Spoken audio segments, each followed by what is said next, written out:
السلام عليكم وأهلا بكم في نشرة الأخبار المقدمة من قناة أخبار تركيا بالعربي. اليوم لدينا في الخبر الأول: الإعلام التركي يضج بخبر صادر عن صحيفة موالية للنظام السوري في دمشق. والخبر الثاني: تحذير عاجل من الهلال الأحمر التركي للسوريين.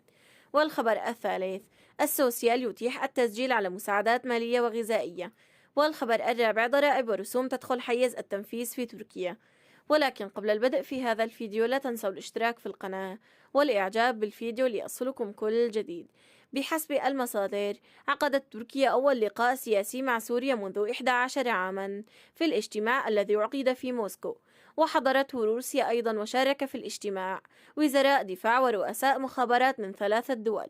وزعمت وسائل الإعلام السورية عقب الاجتماع أن تركيا وافقت على سحب قواتها من الشمال السوري.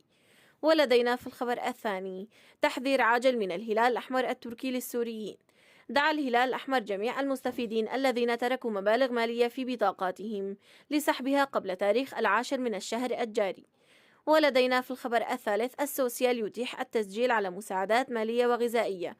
تداولت مواقع إعلام تركية أخبارا مفادها عن بدء حزمة جديدة من المساعدات التي سيتم من خلالها استهداف الفقراء وذوي الدخل المحدود، ويمكن التسجيل على المساعدات عبر الدخول إلى نظام أي دولات وكتابة سوسيال ياردم في خانة البحث، ومن ثم ملء المعلومات المطلوبة والتقديم، حيث وفي حال القبول سيتم الاتصال بالشخص على الرقم المسجل في نظام الحكومة الإلكترونية.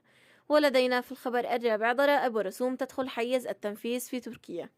بحسب ما نشرته صحيفة جمهوريات، فإن قائمة الرسوم الجديدة التي دخلت حيز التنفيذ هي: رسوم تتريك الهاتف المحمول ترتفع إلى 6090 ليرة، رسوم رخصة القيادة من الفئة ب ترتفع إلى 2489 ليرة، رسوم جواز السفر ترتفع إلى 3837 ليرة، رسوم إذن العمل للأجانب ترتفع إلى 3087 ليرة، رسوم إذن العمل الدائم للأجانب يرتفع إلى 30912 ليرة تركية.